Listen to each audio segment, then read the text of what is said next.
Hello everyone, कैसे हैं आप लोग। आई होप सब ठीक से होंगे। तो दोस्तों आज हम बनाने जा रहे हैं गैदर फ्रॉक। तो इसके लिए हमारे पास लाइनिंग जॉर्जेट है, ये हमारे पास 3 मीटर है। इसके साथ हमने ज़रूरत की कुछ चीज़ें ले ली है, जैसे कि कैंची, इंची टेप, चौक। अच्छा, उसी के साथ हमारे पास ये अस्तर है। जॉर्जेट है तो अस्तर तो लगाना होगा, तो ये हमारे पास अस्तर है। अस्तर हमने जो लिया है वो 2 मीटर के करीब लिया है। अब इन सभी चीज़ों को साइड कर लेते हैं। तो सबसे पहले हम अपना मेन फैब्रिक लेंगे, तो इसे हम लोग बिछा लेते हैं सबसे पहले अच्छी तरह से। ऐसे हमने सिंगल करते हुए इस तरह से डबल कर लिया। अब डबल करके इस तरह से 4 फोल्ड कर लेंगे। ये हमारा 4 फोल्ड हो गया। अब यहाँ से हम ले लेंगे चौड़ाई में 11 इंच और लंबाई में ले लेंगे, तैयार हमारा 17 है, तो इसमें हमने 5 इंच एक्स्ट्रा रखना है। तो 5 इंच एक्स्ट्रा रखते हुए इस तरह से कपड़े को सही करके रख लेंगे।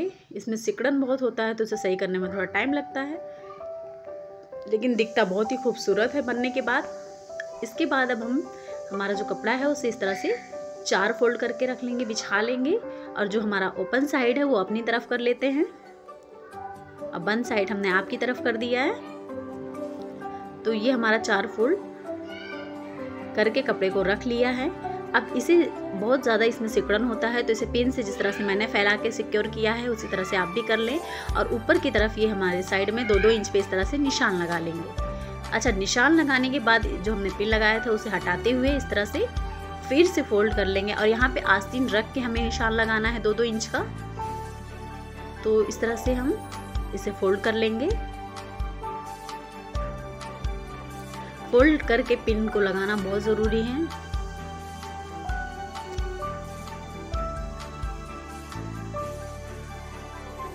तो इस तरह से पिन लगा के सेट कर देते हैं। इसके बाद इसके ऊपर हम अपना अस्तर रखेंगे। उससे पहले लंबाई देख लेते हैं। तो लंबाई हमारी परफेक्ट है, जितना हमें चाहिए उतना ही लंबा है ये। अब हमारा अस्तर ले लेते हैं। तो अस्तर को इस पे हम इस तरह से रख देंगे। ओपन साइड जो है वो हमारी तरफ रहेगा, बंद साइड आपकी तरफ है। तो यहाँ से हम 5 इंच पे एक निशान लगा लेंगे। अच्छा, यहाँ से 5 इंच पे निशान लगाने के बाद यहाँ से आर्मोल ले लेते हैं सिधाई में रखते हुए। आर्मोल हम 8 इंच पे लगाएंगे। नॉर्मल जैसे हम आर्मोल लगाते हैं उससे हमारा 1 इंच एक्स्ट्रा ही रहेगा इसमें। अब यहाँ से इंची टेप को रखते हुए क्रॉस निशान लगा लेंगे। अब हम ले लेते हैं हमारा पेटी का लंबाई, जैसे लेते हैं फ्रॉक में वैसे पेटी का लंबाई ले लेंगे। तो हमने लिया है 16 इंच पे। अब यहाँ इस तरह निशान लगाते हुए, अगर आपके पास स्केल है तो स्केल से यहाँ पे सीधा निशान लगा लें। इस तरह से सीधाई में निशान लगा लें।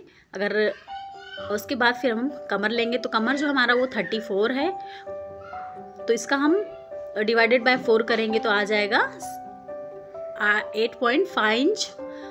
8.5 इंच में हमने 8 इंच प्लस करना है। अब इन निशानों को मिला लेते हैं।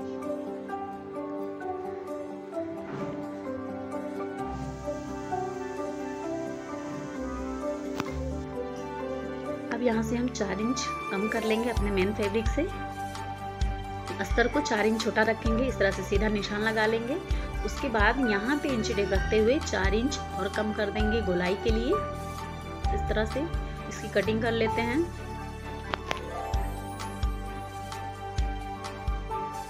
कटिंग करने के बाद नीचे से भी हम 4 इंच कम कर लेंगे यहाँ से, और इसे भी गोलाई दे देंगे। अब हम आर्मोल की कटिंग करते हैं। अच्छा, आर्मोल कट करने के बाद हम अस्तर को हटा लेंगे और जो हमने स्लीव्स यहाँ पे लगाई हुई थी उसे भी अलग कर लेते हैं।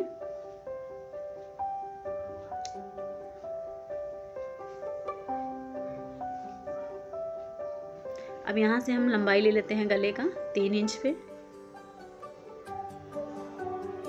और शेप देते हुए कट कर लेंगे इसे। अब यहाँ से भी कटिंग कर लेते हैं। जिस तरह से निशान लगा है सेम उसी तरह से हमने कटिंग भी करना है। अब आस्तीन का जो ऊपर वाला भाग था वो हमारा बंद था, तो उसे भी कट करके अलग कर लेते हैं।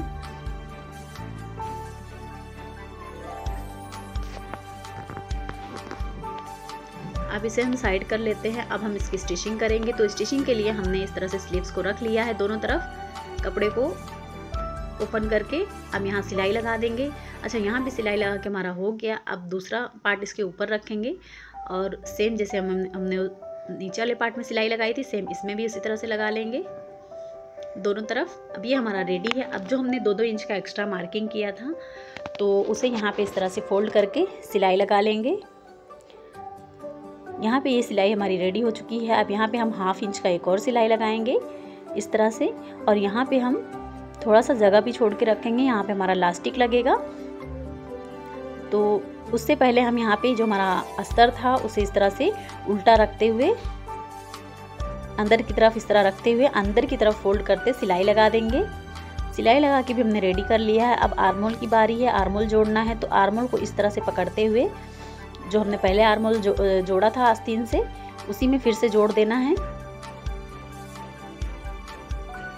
स्लीव्स को जोड़ने के बाद यहाँ से हम ले लेते हैं इलास्टिक। तो इलास्टिक हमारा 1/2 इंच का है और यहाँ से जो हमने लंबाई लिया है वो करीबन 22 इंच का है।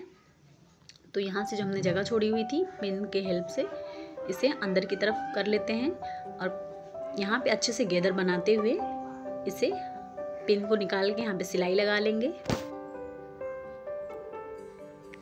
अब आस्तीन की बारी है। तो आस्तीन पे 3.5 इंच पे इस तरह से निशान लगा लेंगे। निशान लगाने के बाद यहाँ पे हमें इलास्टिक लगाना है। इलास्टिक से यहाँ पे हमारा गैदर बनेगा। तो इलास्टिक को खींचते हुए आस्तीन को ढीला छोड़ के यहाँ पे हम सिलाई लगाएंगे और दोनों तरफ से 1/2 इंच छोड़ते हुए इलास्टिक लगाएंगे। तो चलिए अब हम फिटिंग की बारी है। तो फिटिंग सबसे पहले हम अपना मेन फैब्रिक करेंगे इस तरह से पकड़ते हुए अंदर की तरफ। यहाँ से हम आर्मोल की तरफ से सिलाई लगा लेंगे 1-1 इंच पे।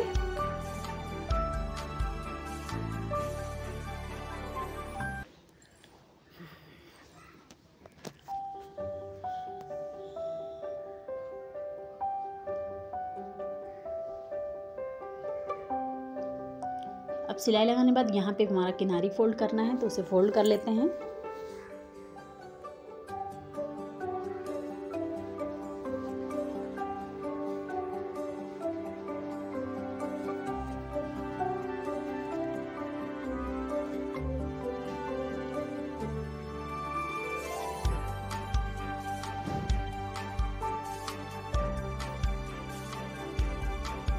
चलिए ये भी हमने फोल्ड करके रेडी कर लिया है। अब बारी है फिटिंग की, फाइनल फिटिंग। तो अब यहाँ से हम आस्तीन से शुरू करेंगे फिटिंग करना, जितना भी आपको फिटिंग चाहिए।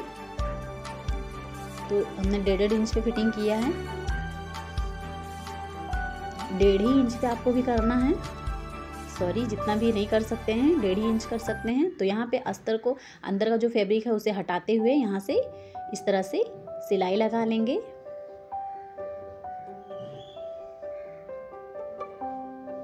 सेम इधर भी वैसे ही करना है, दोनों तरफ हमने लगा लिया। अब नीचे की तरफ फोल्ड कर लेते हैं।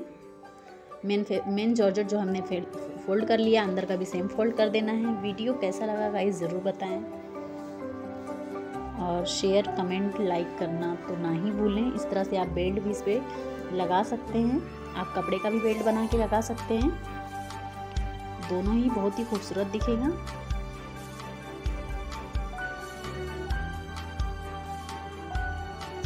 वीडियो को कमेंट करना ना भूलें। कोई और भी क्वेश्चन करना चाहते हैं तो कर सकते हैं और ना समझ आए तो प्लीज़ कमेंट ज़रूर करें।